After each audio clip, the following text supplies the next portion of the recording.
Have you ever been thrown into a situation that you were totally unprepared for? You ever been there before in your life? Well, let me tell you a story about my friend Steve Niblock. Where you at, Steve? You in here? There he is over there. All right. Well, Steve was in the Navy when he was young, and he was stationed on a submarine. I think we might have a picture. There he is. Look how good he used to look. That's Steve. And Steve, at the time, he was the low man on the totem pole, which means that he had to get the jobs that not a lot of people really wanted. And one day, there was a job that nobody wanted. They had a problem. And on the ship, one day, one of the toilets got plugged up. But it didn't just get plugged up in the usual way. In fact, that day it was plugged up by a can of soda. Now, don't ask me how or why, but the guy who flushed this just thought this belongs in the ocean today. And it was an officer's toilet, and so it had to get unplugged quick. And so obviously they weren't going to just jam it through. They had to figure out another way to get this can of soda out of there. So on a submarine, the way that it works is that all the toilets and everything is plumbed into one big giant tank, a 750-gallon tank. And when that thing fills up with sewage and everything in there, then they dump it out into the ocean. You know, now you gotta wonder, right? It just makes you think. You know, there's this guy out there stranded in the ocean on a raft and thinking it surely can't get worse than this. Well, so they had to get this soda can out of there, so they came up with an idea. And so they drained the tank down to just 200 gallons of sewage, and then they closed all the valves that led into there, and they pressurized the tank. And their idea was that they were going to open the valve, the one valve going into the toilet, and so this soda can would be ejected out of the pipe and back into the bathroom. But they knew that was going to create quite a mess. And so that's where our good friend Steve enters the story. They were going to have him be part of the solution, and by solution, I mean human sacrifice. And so they gave him a 5-gallon bucket. And they said, Steve, why don't you go in there and turn this thing upside down and put it over the toilet, because we don't want all that spraying up everywhere. And, of course, that's not going to do anything, so you're probably going to have to sit on it. So he goes into there, and he sits on this bucket, and when they hit that valve, they released a torrent that was just ungodly. And of course, he's sitting on there, and it ejected him, and he hit on the ceiling. He hit the roof of the bathroom, and it just went everywhere. And of course, he landed in a puddle of everything you just never want to know, right? And he's just completely covered in all of that, 200 gallons of material there. I tell you what, he said he blasted off the toilet like a poop-powered rocket.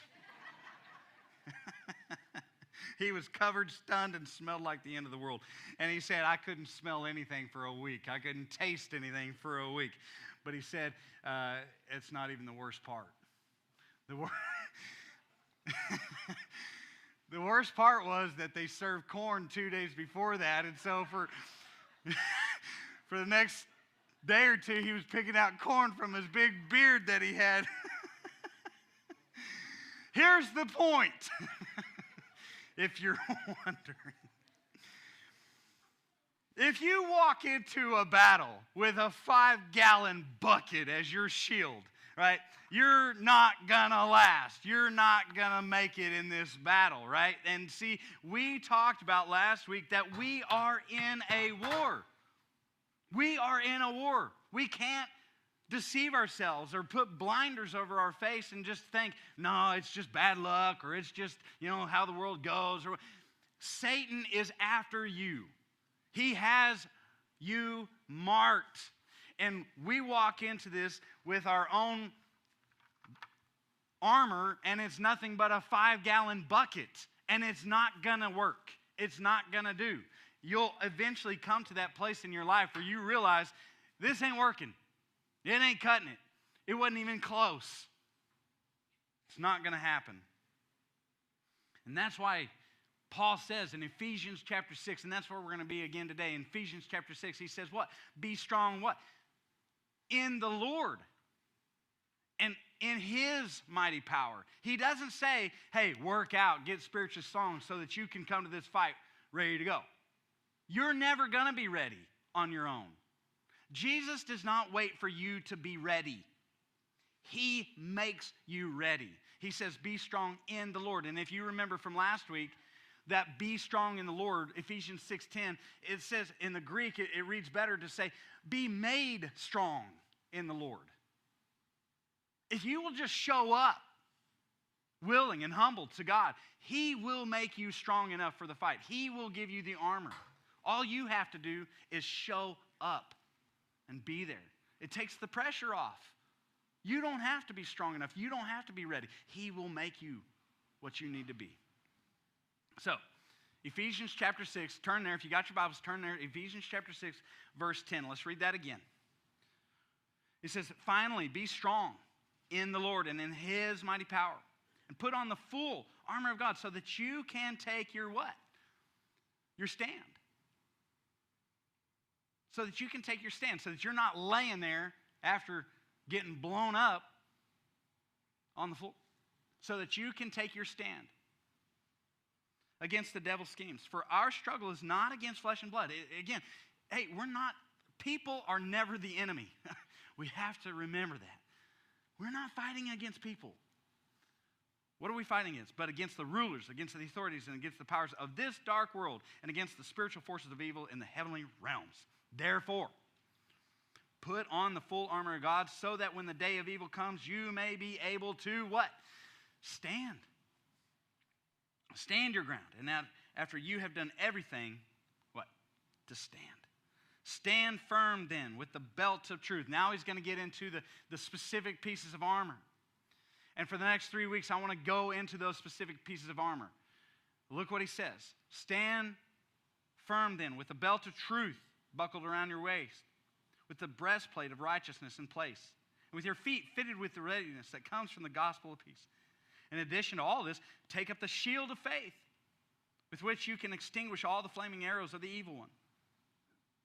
Take the helmet of salvation and the sword of the Spirit, which is the Word of God. Today, I want to talk about two of those. I want to talk about the breastplate of righteousness and the helmet of salvation. See, what does the breastplate do for a soldier? Right? It protects their heart and their other, vital organs. Right? If you don't have that, if you walk into a battle, you're completely exposed. You're vulnerable.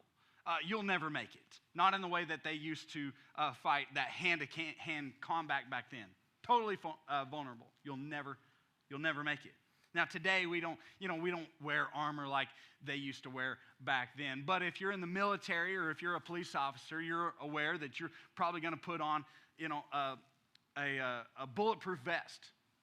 And what do those do? Well, they stop bullets, right? Now, I'm up for a lot of things, but I don't know if I would be willing to put on a bulletproof vest and have our security guard, Jim, shoot me in the chest to see if it worked, right? I don't know. Maybe you would. But that's what it does. It protects the vital organs. Somebody said, well, what about your face, right? What if they shoot me in the head? Well, that's a different story, right? You got to wear the breastplate of righteousness to protect your what? Your heart. Your heart.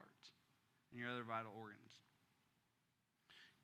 Now it says this, the breastplate of righteousness. When you think about the word righteousness, what do you naturally think of? If you think of somebody that is righteous, what do you probably think of? Well, if you're like me, you probably think about what they've done, their deeds, right? They're a righteous person, that they do right things. They don't do unrighteous things. And if that's the way you think, you're not wrong. That is absolutely a definition of the word righteousness. It has to do with what you do or what you don't do.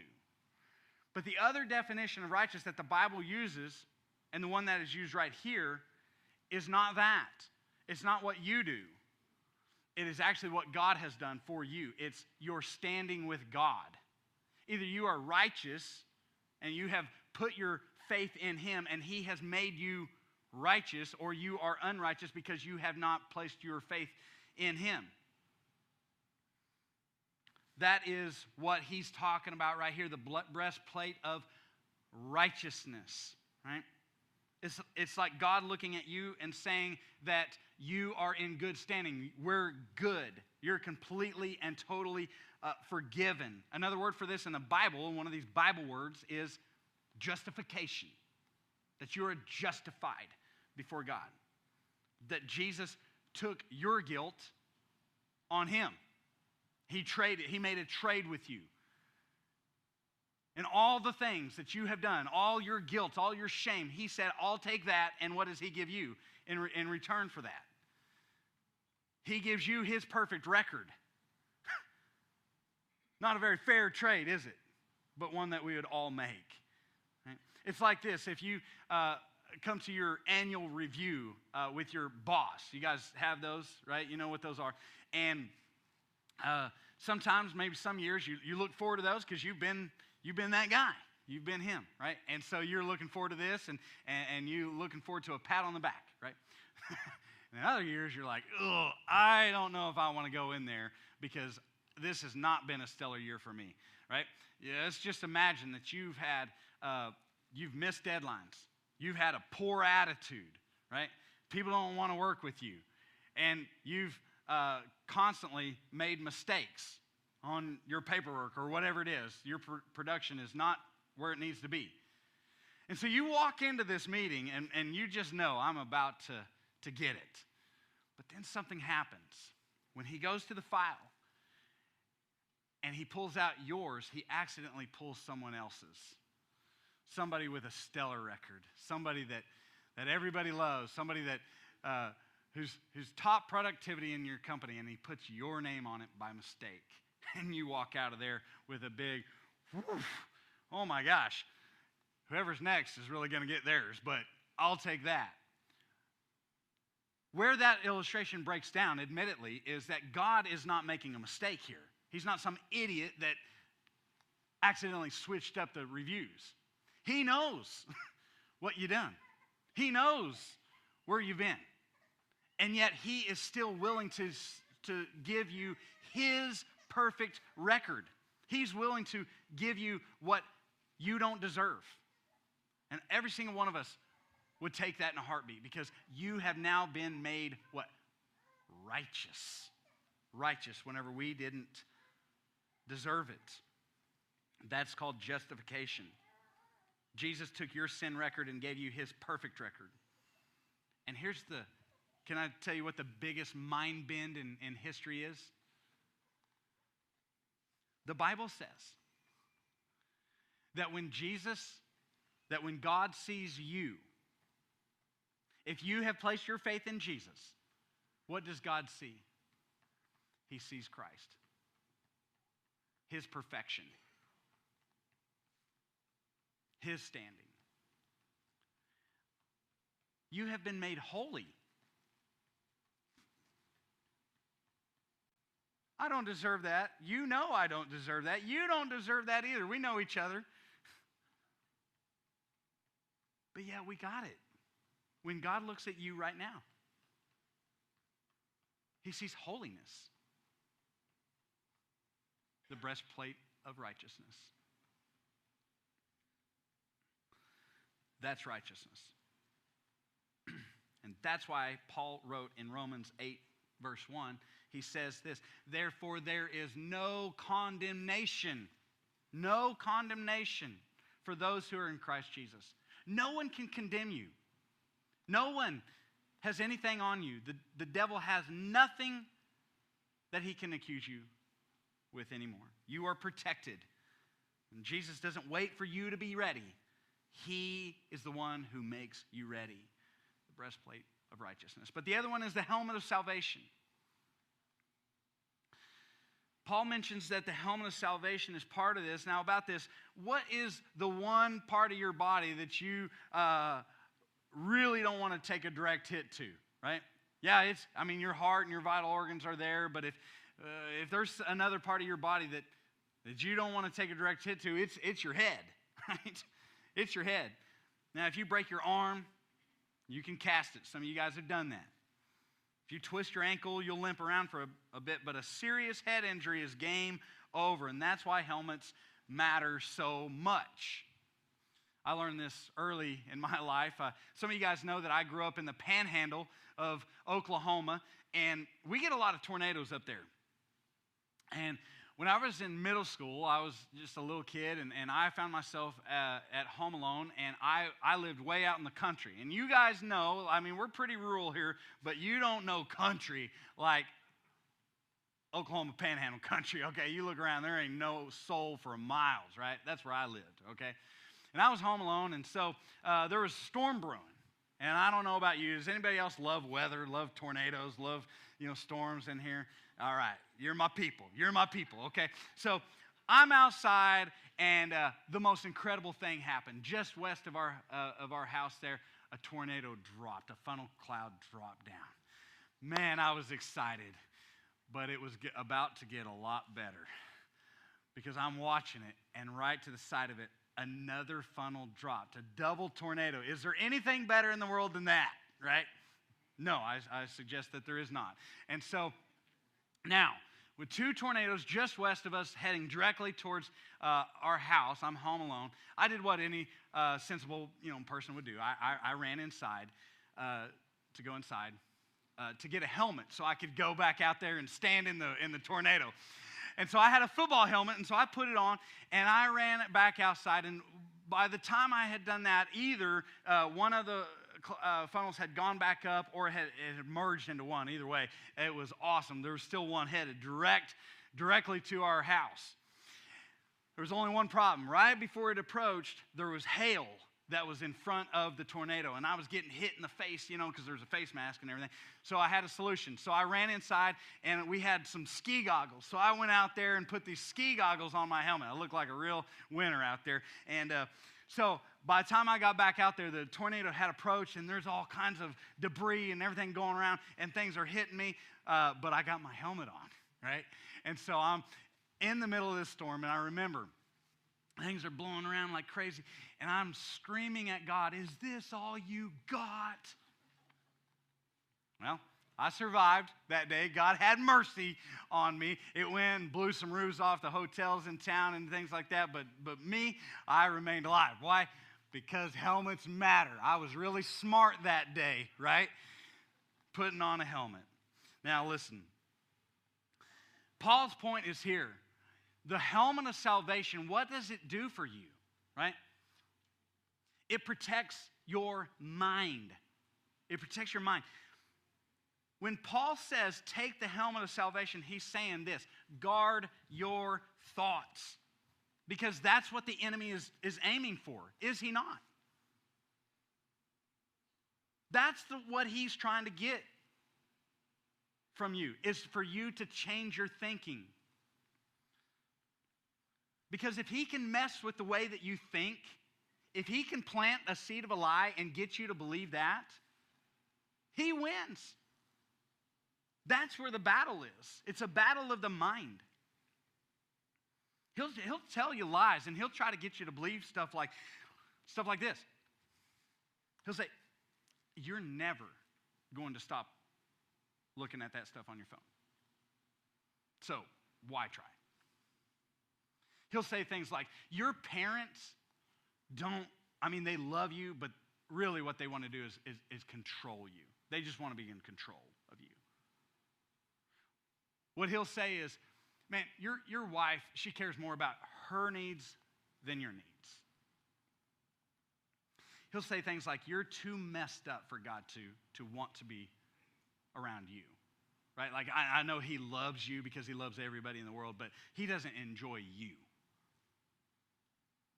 And if he plants seeds like that and we begin to believe it, he has won that battle.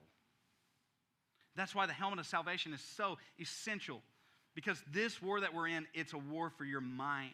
One of the greatest examples of this is in Luke chapter 18.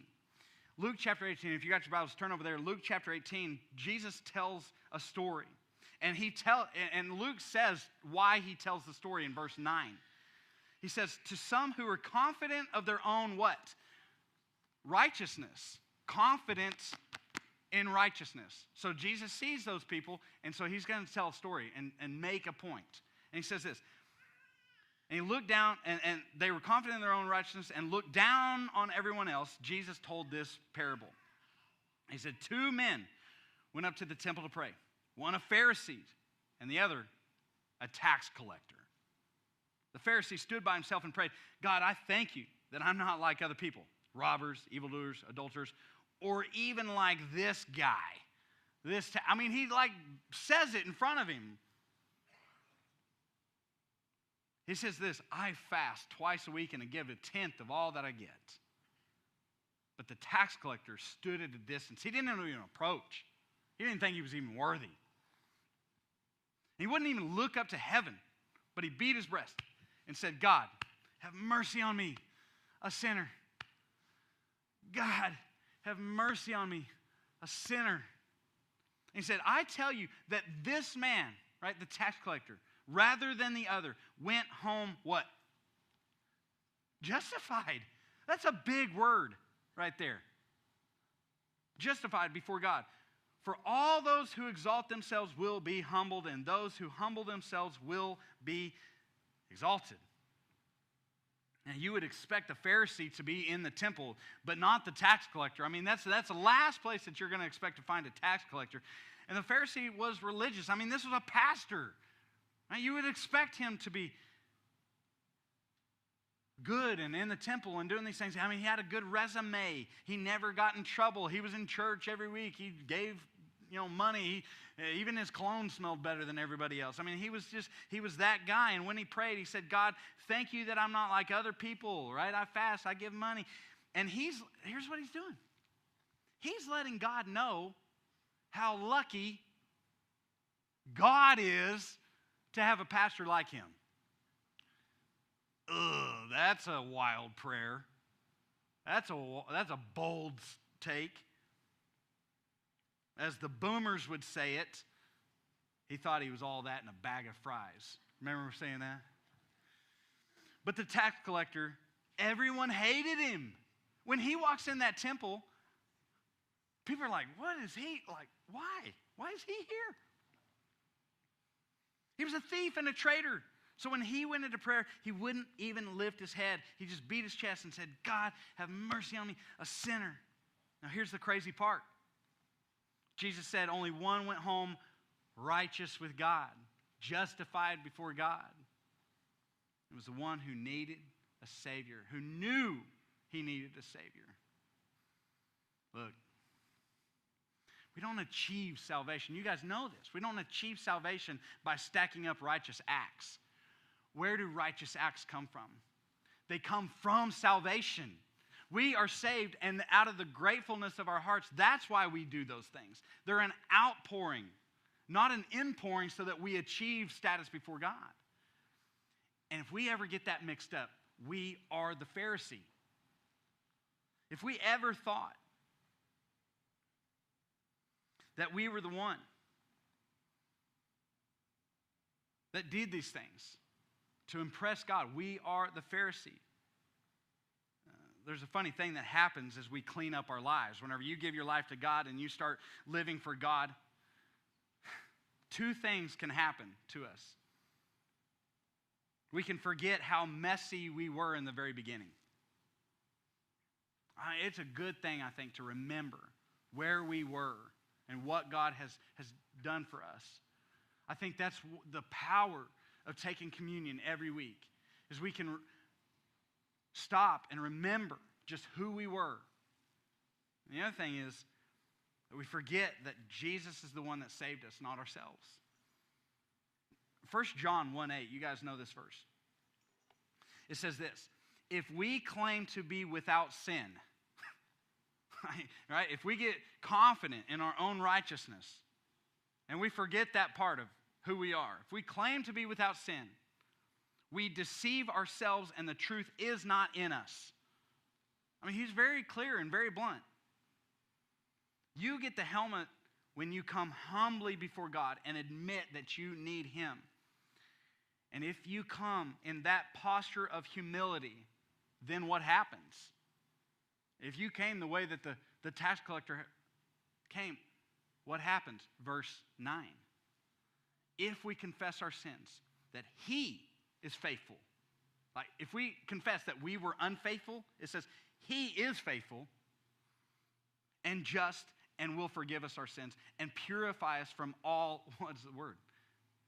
Unrighteousness. He gives us his righteousness. In other words, he gives you his righteousness, his breastplate, and his salvation, his helmet. Free gifts, fully yours. See, Jesus doesn't wait for you to be ready. You'll never be ready.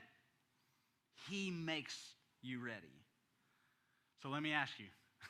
It all comes down to this. Which one are you? Which one are you? Are you the Pharisee? Are you the tax collector? I mean, maybe some of us are like the Pharisee, right? Because if we believe that our status with God is decided by what we do, right? Our church attendance, our giving, our, volunteering in the kids ministry, or by what we don't do. We don't sin, we don't steal, we don't look at things, we don't do all those things. So if we believe that, then we are the Pharisee. And don't freak out though.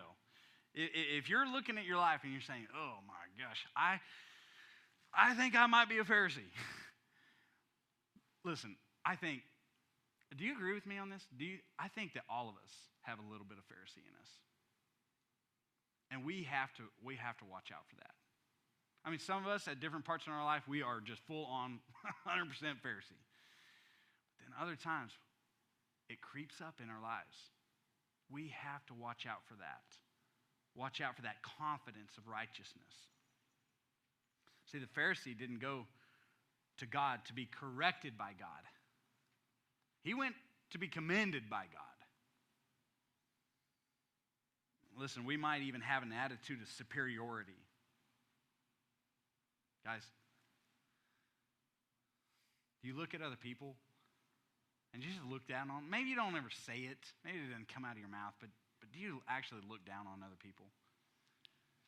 That's a very common thing with all of us. We might think that we're a little better than others around us, but it's far better to humble ourselves before God and say, God, have mercy on me, a sinner.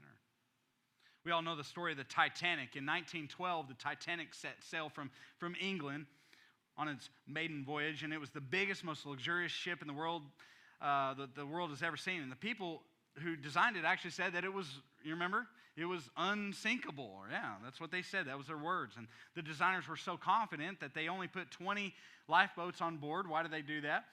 Because that was only enough for about half of them. And the reason was because they were a waste of space. They would never need them, right? But then everything changed in 10 seconds. Right? The ship hit an iceberg, sliced open the Titanic, and that's all it took, 10 seconds. 10 seconds of damage, and nothing could stop what happened next. And then in less than 3 hours, the unsinkable ship was gone. And it's at the bottom of the ocean where it still lies to this day, and 1,500 people died.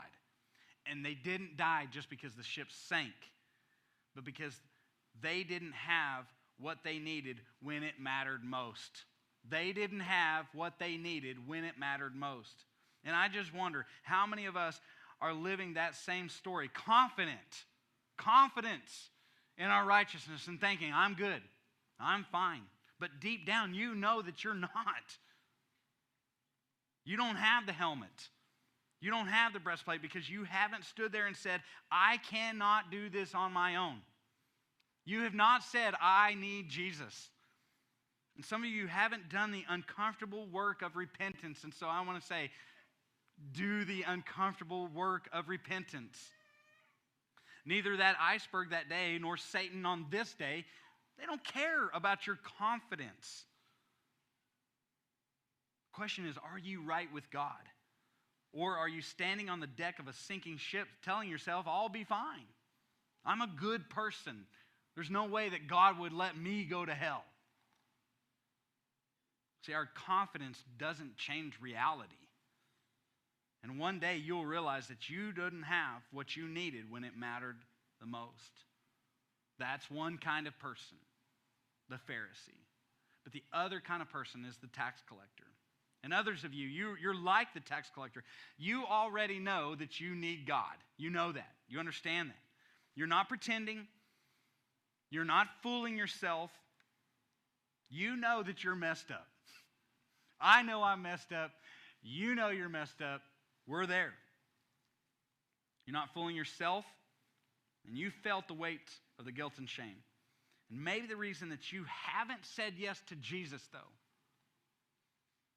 is because of your fear or your shame or even your pride. Several years ago, I went to Maui on my honeymoon. It was a great vacation, but just to the east of Maui is an island called Molokai. If you've ever been, you might know.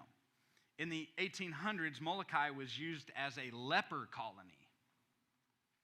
And anyone who contracted leprosy they were forcibly exiled over there. Far from family and dignity. There's no cure, there's no hope, just isolation, and decay and death. But there was a guy named Father Damien.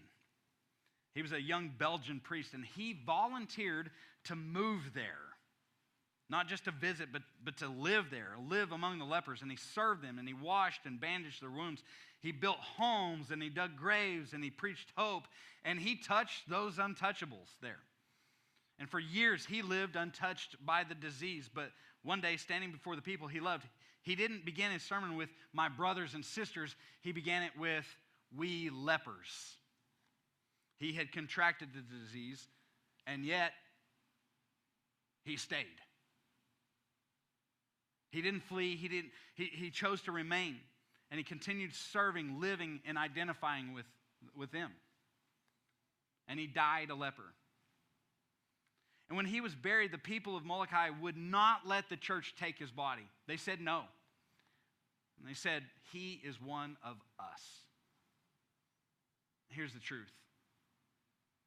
That's what Jesus did. That's who he is. He sees your mess. He sees my mess. And he doesn't just walk away. He didn't recoil whenever he sees your filth.